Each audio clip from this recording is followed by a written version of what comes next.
and landmark of Taylorville. Now we're sitting down with Andrew Holsinger. He's with the University of Illinois Extension. He does horticulture. We always got him on the phone, but today we got him in the studio. How are you today, Mr. Hey, Holsinger? doing well. So good to have you here with us. And it's the Christian County Ag Fair. It's all things agriculture right now. And me personally, I've been at the Shelby County 4-H Fair the past couple of days, and my goodness, was I surrounded by agriculture that whole time. And I loved it. It was fun. Livestock showing, and it was great. It was It's always great. nice. Yeah, really great. And I have a new appreciation for it. Today, we're going to be talking about a couple of different plants here. We got native plants, we got invasive plants, and I know a little bit about this, but you are the expert. So go ahead and tell us a little bit about this. Well, native plants are native to our area, and some people can have a kind of a broad definition of where they're native to, whether it's a local ecotype or the state or particular county or even the United States. But our native plants are important because they provide resources for the native pollinators, the butterflies, things of that nature, so wildlife in general.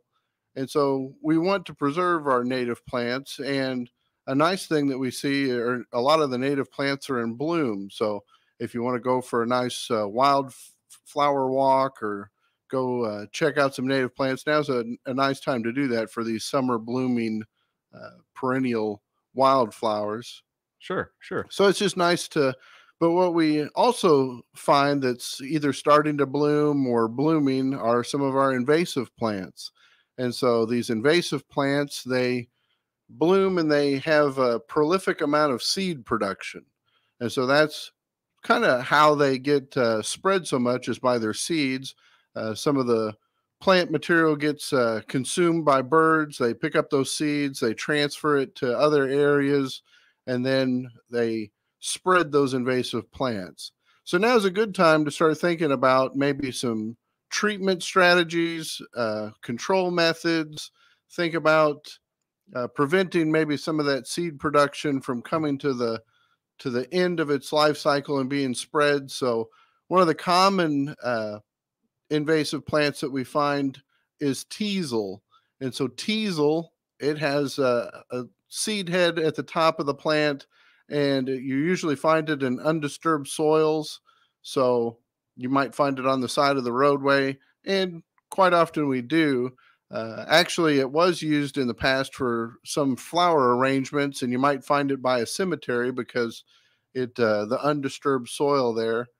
But we look to find control methods or resources. And so through the University of Illinois Extension Office, we have Management of Invasive Plants and Pests of Illinois. And this particular booklet has a lot of information. It also has a phenology calendar, so you can go through and find out when the particular life cycle of the plant is and see whenever it's going to be in flower, when it's going to be bolting or setting seed, when the seed matures.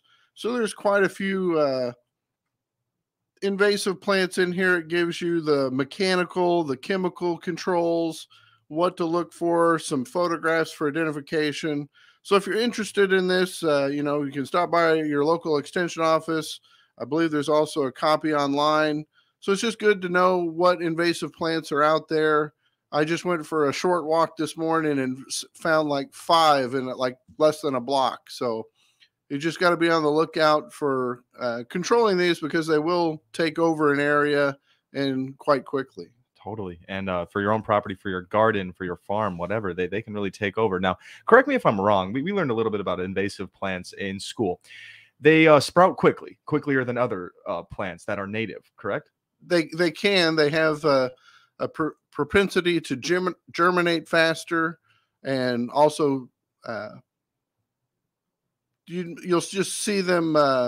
Some of them have evergreen quality to them, so they're around for longer, or it's just something to deal with. Yeah. So you got to be proactive, and even if you were to treat your property and have it all cleaned up, those birds still come around, and so you're fighting a battle constantly trying to manage these invasive plants. Right, totally. I was going to say that's a constant battle with birds. It's such an interesting way how birds are the ones really transporting the seeds after eating, and then spreading them to other places. And what can this do to native plants? I mean, it could make some native plants go extinct, I'm sure.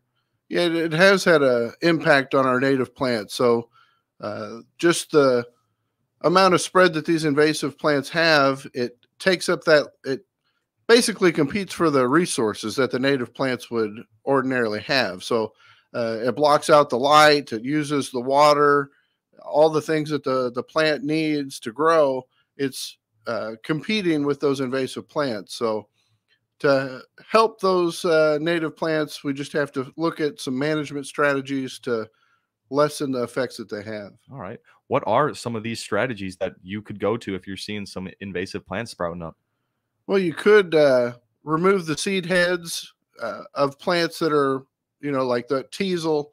They've had efforts to remove seed heads in the past and to cull out some of those seeds to where they don't spread.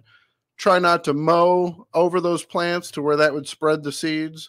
So there are some pretty easy techniques, but some of these plants can be really difficult to eradicate. So your bush honeysuckles, if you just cut them down, they're just going to resprout and grow more of the plant. So usually cutting them and then using an herbicide treatment is necessary. And usually you have to have more than one application of an herbicide to eventually kill the plant or exhaust its resources. Right. So, I mean, it's the invasive plants, they're a bit strong and they just spread as fast as possible. Like you said, you would think maybe chopping down a weed or cutting it with your lawnmower might do the trick, but that's actually working against you there. It's really going to spread seeds even further. It's pretty unbelievable there. What are some of the native flowers you mentioned that you could see them sprouting up? What are some of the ones that we could see walking down the sidewalk? Oh, well, if you stop by our extension office here in Christian County, where they have Joe Pieweed right by the front door. There's just a numerous amount of, wildflowers that are in bloom right now. And the uh, actually, we do have also a pollinator website that's just come about and been released, the IllinoisPollinators.org. And so it has a listing of your Illinois pollinators and some of the favorite plants. So purple coneflower, I've seen a lot of that lately. The butterfly milkweed, and you can click on your plant selection, and it will narrow down when they are in bloom. So it's also important whenever you're selecting native plants if you're planting a garden, designing a garden, to have a continuous bloom, so you have a continuous source of food that's providing for the pollinators. And so you can continually have a interest in the garden and also have an impact on the ecosystem to provide for those pollinators. That's really cool there. You can kind of know what to do to control like your environment there. That's the Illinois Pollinators website there. And what else can you find on there? You're kind of looking at it here. I mean, there are insects on there, right? They have some of the insects, some of your common pollinators. They have some of the criteria or what you would find with some of the particular plants. Like one thing that people don't think about a lot is the height and the spread of a plant. So when you're looking at plants, you want to look at their mature size. How large are they going to get? Because you can have native plants, but if they're going to get large and unwieldy, or look at the spread, like are they going to be spreading throughout the garden? Sometimes they produce seed and they spread as well. So some of them can be kind of weedy at times, and you just have to manage your garden or manage your landscape to where you provide the best scenario for success. Okay, totally. That sounds great. And that's the Illinois Pollinators website, you said? Yep, Beautiful. IllinoisPollinators.org. Yeah, and if the U of I extension does anything, it's create great websites and information graphics here. So yes, U of I extension with the Illinois Pollinator website there. That's all the great information there. We're gonna go ahead and take our first short little break here in this one. I'm sitting down with Andrew Holsinger. He's a horticulture expert with the University of Illinois Extension. It's been a great conversation so far. We'll be right back here on the WTIM Information Station. Your information station, WTIM.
Your information station, WTIM.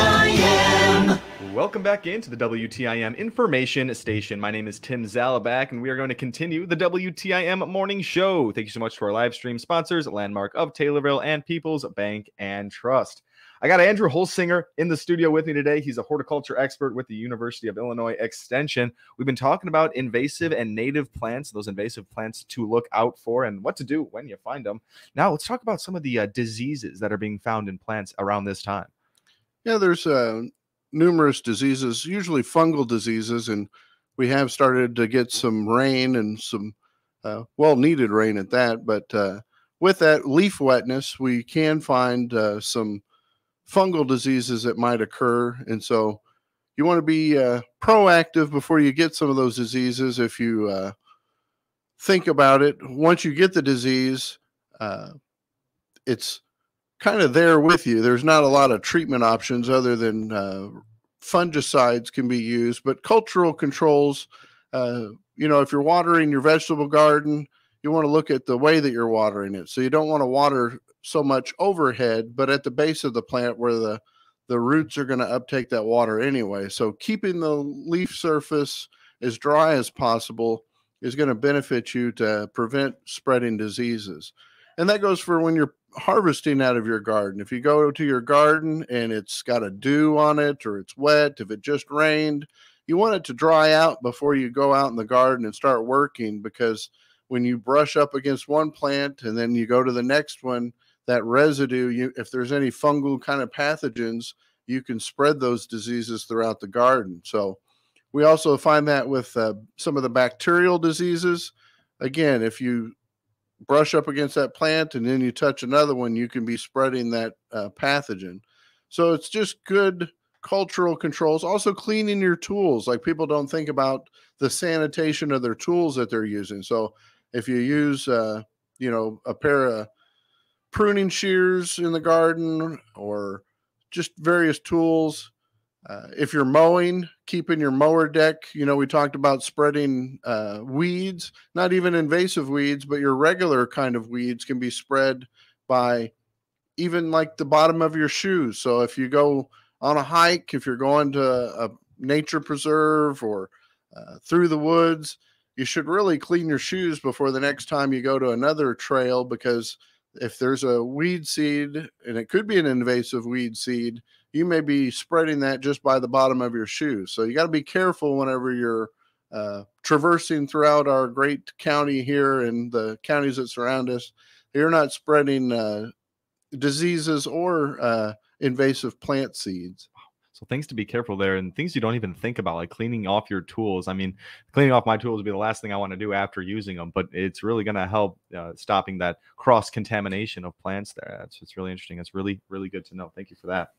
Now, we got through most of the plant and disease information here. Very important for everyone. But the U of I Extension has some cool horticulture programs coming up. Can we talk about those? Sure. Yeah, a lot of my classes, I've been doing a hybrid option, but I will be having a plant propagation that's going to be in person only in Montgomery County on August 2nd from 5:30 to 6:30. If you're interested here in Christian County, let me know. I have email aholsing@illinois.edu. If you're interested in any kind of programs that I'm putting on in other places, be sure to reach out. Another in-person only programs at the Carlinville Public Library, sensory gardens. So talking about the 5 different senses and what plants relate to those and how to incorporate that into your landscape. A hybrid option, tree selection and care, August 23rd at 5:30. And then I'll be here in person and online August 28th from 6 to 7, an evening program for those that can't make it out to other programming. Sustainable practices for vegetable gardens. So how to keep the vegetable garden going. And August, the beginning of August, actually you can start a vegetable garden. You don't have to end the vegetable garden right now. There's the cool season that we're looking forward to coming back. And actually some of the plants, they do better if they're planted in the fall than they do in the spring. So it's just, the cooler weather, the amount of rain that we get, it's a nice time for still growing some of our cool season crops. So after this warm weather is headed out, we'll look forward to a nice fall and maybe some more vegetable production. Oh, that's great. I had no idea that some vegetables. What kind of vegetables are flourishing? Like your lettuces, your cold kind of crops. Oh, okay. Very cool. Very cool. I wanted to talk to real quick about the sensory garden. There's things to feel, there's things to hear, there's things to touch. Like what's that all about? Well, we actually even have one here locally in Pana, a sensory garden that's been developed. And so it is plants that you're attracted to visually with your eyes, the fragrance of the different flowers, edible, for the taste. And so you don't think about the sound so much, but, maybe some ornamental grasses where you hear the rustling sound, or a water feature sometimes is used. So a lot of dynamics when it comes to a sensory garden. And there's been research that's shown that being outdoors and engaged in the environment is helpful for us in our social and emotional health. So go outside and enjoy whenever it's safe and you don't have, the inclement weather. Go outside and enjoy the great outdoors. Totally. I could see that being very relaxing. I kind of want to go to that. That sounds great. We got a little bit less than a minute left here. Andrew, can you go ahead and plug the Illinois Pollinators website and where people can go for information? Yeah, it's illinoispollinators.org. Our regular website is extension.illinois.edu, and you can reach out to us and connect. And also there's a new feature that they've added to the bottom of that main page of Extension, where you can see the upcoming podcasts that are been produced. And some of my colleagues are the Good Growing podcast producers, and they have theirs highlighted today. So check that out. It has a lot of good information. Beautiful. Thank you so much, Mr. Holsinger, for being here with us. No problem. All right. This was the WTIM Morning Show. Thank you all so much for listening. Your information station, WTIM.